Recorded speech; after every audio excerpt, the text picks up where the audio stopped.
qizlar haqida biza bilib qolgan sekretlar part 1. Pori, agarda siz bergan buketni qiz o'z storiesiga qo'ymagan bo'lsa, demak uni yoki zapaskasi bor yoki sizni buketingiz не очень, короче. Agar qiz bola yo'q desa, bu har doim ham yo'q degani emas.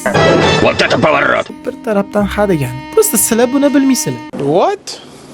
Xami yo'qmi? Qiz bola yigiti сообщение yozsa, qizlar 5 minutdan keyin javob berar ekan.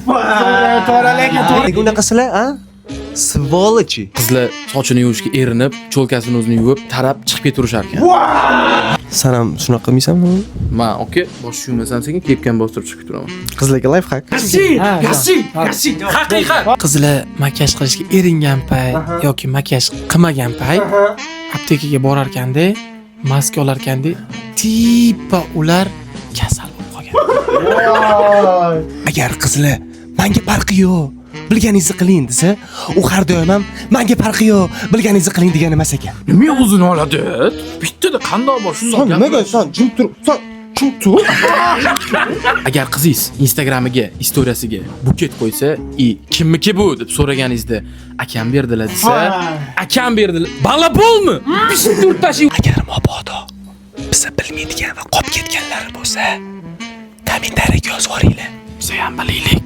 Nuqul shu Uno. qo'yar ekan. Voy. Dos, Tres. vamos! Agarda qizlar haqida yanada ko'proq sekretlarni bilmoqchi bo'lsanglar, ikkinchi partda ko'rishguncha xayr!